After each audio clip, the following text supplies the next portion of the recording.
Hola, ¿qué tal? Les saluda el nutriólogo Ledesma. En este curso taller veremos la modificación del etiquetado de alimentos y bebidas de la norma 051.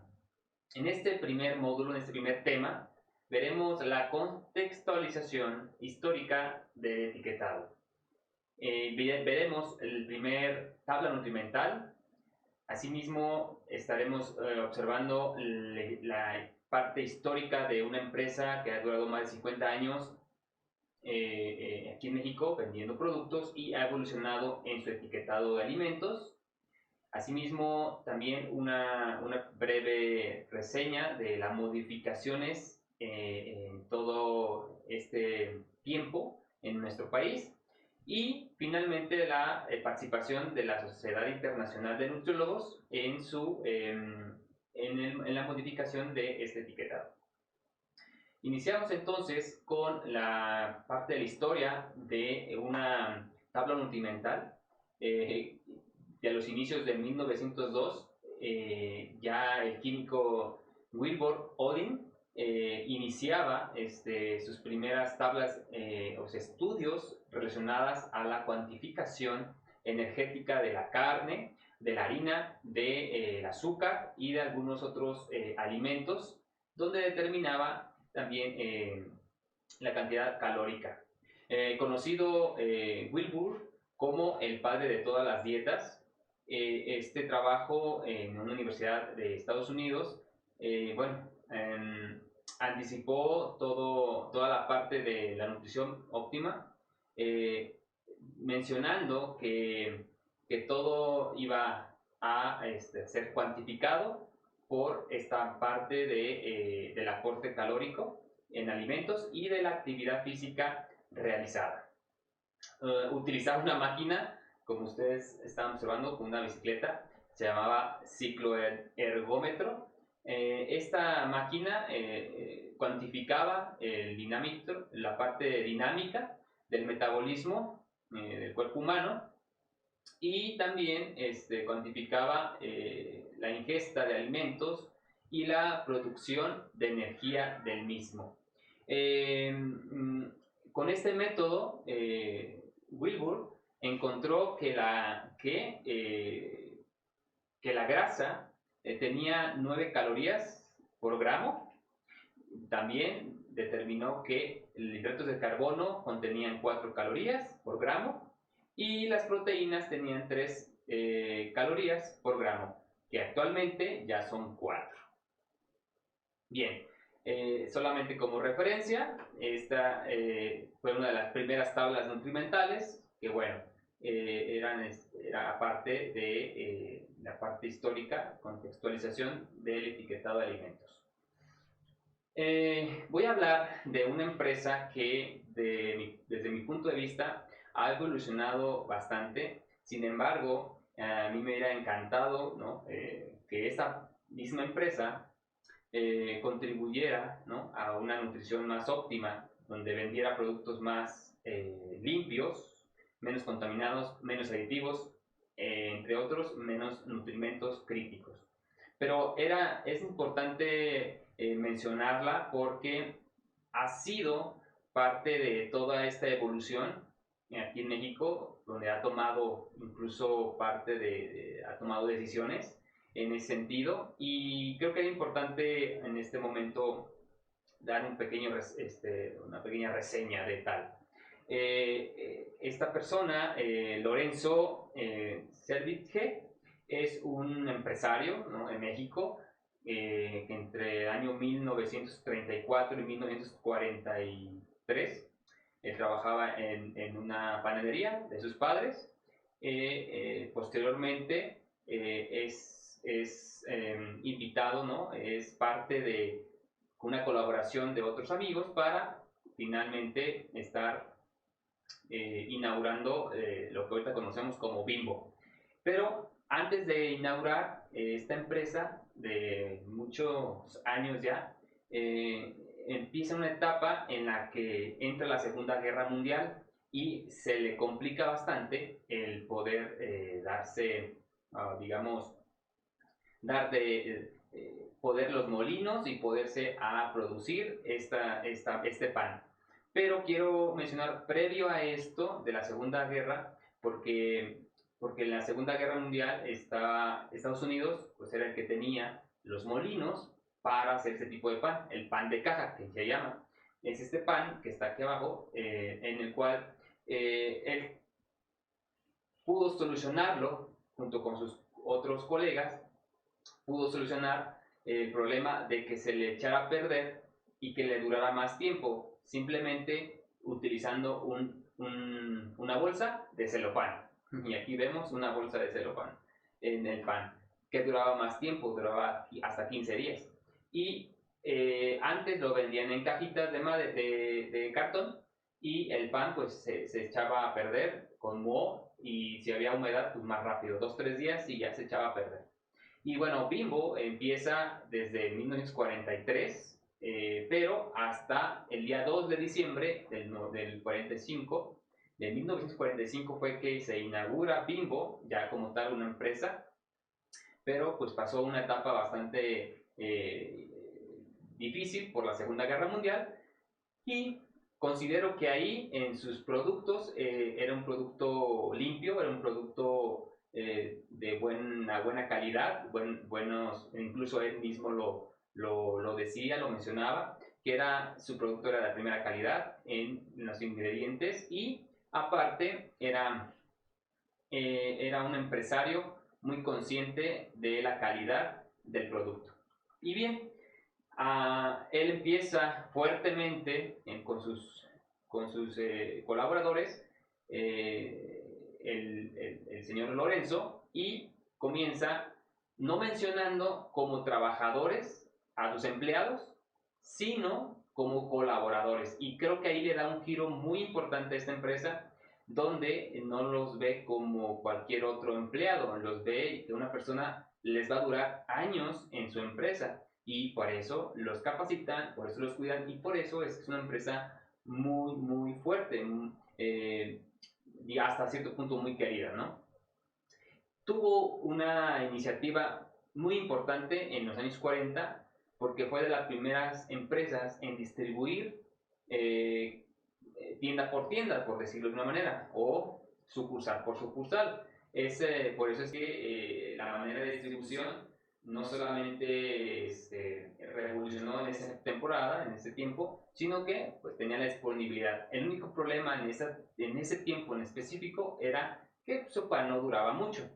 Por eso es que empezó a desarrollar nuevas empresas, nuevas industrias en otros estados de la República, aparte de México, como Guadalajara, Monterrey y Sinaloa, etc.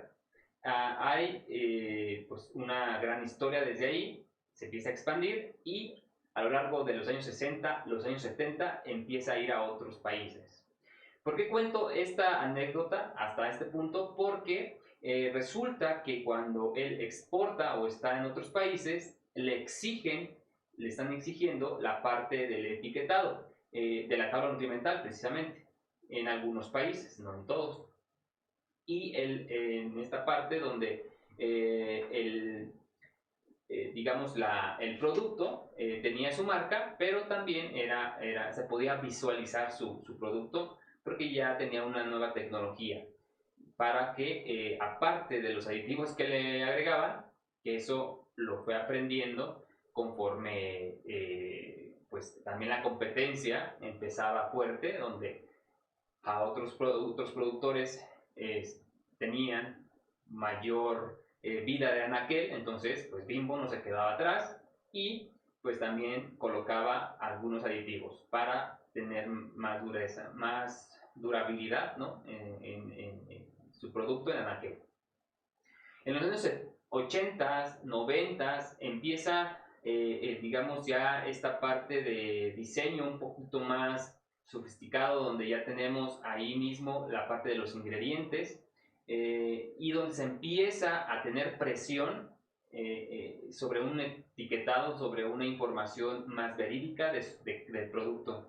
Me atrevo a decir que fue uno de los que tuvo la parte de la iniciativa, ¿no? Y en base a su experiencia y a sus productos base, porque él era el único en ese momento que distribuía en la mayor parte de México panes de esas características. No había otra industria con esas características tan poderosas como él. Entonces lo toman como referencia por muchas partes para, en este caso, la normatividad como referente para tomar en cuenta el etiquetado. Y en toda su evolución, tanto de marca como de a nivel internacional, logra ser un referente internacional en este rubro de panificación. Este señor Lorenzo, pues aparte de ser un pionero desde los inicios de los años 40, pues también le gustaba ser filantrópico y ayudaba a la Cruz Roja, ayudaba a instituciones, y por eso es que también se ganaba mucho la confianza y el apoyo de los mexicanos. No fue hasta 2010 que inicia ya fuertemente el tema de un etiquetado visible que pudiéramos identificar los nutrimentos críticos: azúcar, sal, grasas saturadas, grasas trans.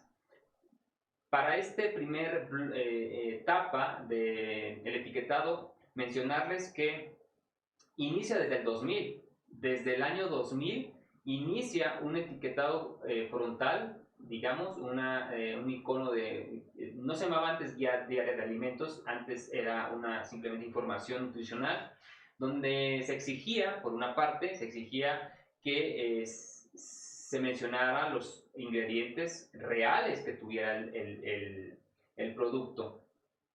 Entonces duró, por decirlo de una manera, 10 años aproximadamente para que pudiéramos tener el primer etiquetado frontal, ¿no? GDA, las guías diarias de alimentos, que sin duda, sin lugar a dudas, Bimbo fue parte de esa toma de decisiones en alguno de sus intervenciones. Hasta el 2014, 4 años después, debido a, bueno, también a la gran presión, donde veíamos que, un ejemplo, un producto como este, aparte que no decía nada cuántas calorías estabas consumiendo, venía por porción. Entonces, por ejemplo, este tenía 3 porciones, porque el GDA viene por porción, por gramos. En este caso podría ser 30 gramos, pero resulta que este tiene 90 gramos. Entonces tenías que multiplicarlo, pues las calorías que tenías aquí, por 3. Y tenías que buscar en el empaque cuántas porciones tenía para poderlo así multiplicarlo por las calorías. Fue que hasta el 2014 fue que se agregó calorías totales y se hizo más énfasis en el porcentaje de ingesta diaria recomendada. Hasta ahí bien, pero aún tenemos que hacer una fórmula para poder determinar de manera más efectiva por lo que estamos consumiendo. Y hasta la fecha, todavía, 2020, abril 2020, todavía tenemos pues un etiquetado de estas características, GDA, que básicamente no nos da una referencia, pero tendríamos que sacar de igual manera el porcentaje recomendado por la Organización Mundial de la Salud de cuántas calorías, cuántas grasas saturadas, azúcar, sodio, porque recordar que este GDA de alimentos es para una persona que consume 2000 calorías, pero no todos consumen 2000 calorías, entonces tienes otra regla de 3 para determinar cuánta cantidad de azúcar o sodio estás consumiendo y que no te sobrepases. Y bueno, mencionarles nada más como dato es que en el 2017 es que Lorenzo Servitje fallece, y bueno, ahí es parte de la historia de todo toda esta empresa, y considero que es una muy buena empresa, pero desafortunadamente pues la competencia creo que es la que lo orilló esta empresa a vender producto chatarra. Decirlo a grandes rasgos, porque es una empresa que vale mucho, pero que vende productos muy bajos en calidad. Considero que en este nuevo etiquetado tiene que reestructurar parte de todos sus... Hay productos buenos, hay algunos que se puede rescatar, pero pocos. Pocos son los que contienen esas cantidades mínimas recomendadas. Y bien, es parte de la evolución. Y son las empresas que actualmente, o en la modificación de 2014, tomaron pues pie, tomaron cierta iniciativa y hubo mucho conflicto de interés para poder lograr pues tener ese GDA en base también resulta que muy a modo de sus productos, lo cual bueno pues tendrían que serlo. ¿Por qué? Porque son los que tienen al final la parte económica y que pueden gestionar. Pero lo que no es válido, lo que no es correcto, es que introduzcan alimentos de baja calidad nutrimental. Y bien, resulta que también hacen estas mismas empresas, instituciones de nutrición, donde contratan nutriólogos, capacitan a nutriólogos, hacen convenios con universidades y con institutos y con, por ejemplo, la CONACYT para hacer investigación y una firma de convenio entre ambas para poder dar premios para, por ejemplo, cómo tener un mejor edulcorante más económico, etcétera, lo cual tampoco no es como lo más ético posible. Y la evolución de la norma 051 inicia desde 1996 y hasta actualmente su modificación del 2014. Entonces, ¿por qué tenemos en el diario oficial de la Federación, en el caso de la primera norma, de la primera estructura del etiquetado, fue el 24 de enero de 1996, debido también a la primera ENSA, que se llamaba Encuesta Nacional de Salud, nada más, en el 2000, en el 1990. 94 empieza la evolución de poder contrastar los datos entre la ENSANUD y la parte modificable de la norma. Y se tenía datos de la ENSANUD 2006, donde estos datos mencionaban que a lo largo de 4 a 6 años, los mexicanos habían aumentado bastante peso, habían tenido otros hábitos diferentes y el consumo de alimentos calóricos, eso es lo que incrementaba este elevado sobrepeso y obesidad. Fue del modo que parte de esa información se utiliza para que el día 5 de marzo del 2010, abril del 2010, se publique la norma nueva donde tenemos el GDA, la Guía Diaria de Alimentos. Y entonces aquí es donde tenemos que la parte de la Secretaría de Comercio y Fomento Industrial, aquí en estas dos secciones lo que dominaba en ese momento era la Secretaría de Economía, más que la Secretaría de Salud. Entonces aquí dependía más que pues los productores no disminuyeran sus productos altos en calorías, alto valor calórico, pero bajo en nutrientes.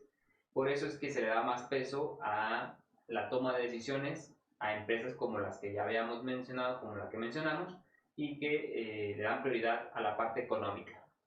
Donde surge pues este GDA, un poquito sencillo y confuso hasta cierto punto, porque en realidad no sabías qué es lo que te consumías al final cuando veías un paquete, porque este era por porción y entonces tenías que multiplicarlo por las porciones que contenía el paquete. Entonces surge Ya en el 2012, más evidencia, más respaldo para poder hacer una modificación en base a esto mencionado, y hasta el 14 de agosto del 2014 fue que se hizo la siguiente modificación donde se incluía las calorías totales del empaque, aunque fue un dato adicional, pero que servía hasta cierto punto. Sin embargo, no teníamos también claro cuánta cantidad de sodio, cuánta cantidad de azúcares, de grasas, de otras grasas, de grasas saturadas, porque pues estaban en porcentajes de 30 gramos. Consumo de alimentos, ¿cómo es que la encuesta nacional ha sido una herramienta para la que actualmente ahora tenemos la parte de toda esa evidencia? Ha servido de la ENSANUD 2016, 2000 de Medio Camino y 2018 para poder tener datos verídicos y poder modificarlo. Por ejemplo, en esta encuesta de la ENSANUD 2018, el consumo de alimentos recomendados, algo interesante aquí, es que, se consume en la parte de lácteos, frutas. Vamos a ver frutas, por ejemplo, se consume más en adultos que en niños. ¿Por qué? Porque la mayor parte de las escuelas pues venden productos procesados. Ahora, ojo, no todos los ultraprocesados pues son malos, pero en su gran mayoría son productos altocalóricos, bajos en nutrientes. ¿Y cuáles son los alimentos que no recomendables en una de las encuestas?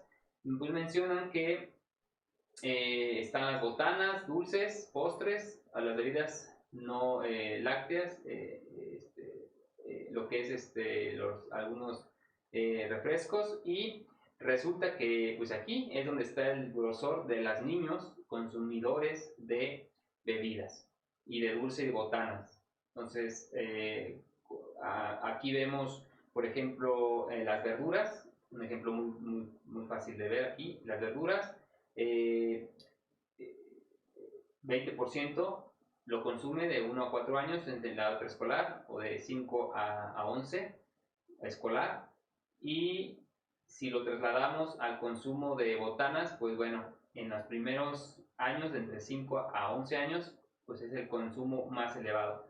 Consumen menos verduras y más botanas. Esto es lo que nos da la encuesta de ENSANUD 2018.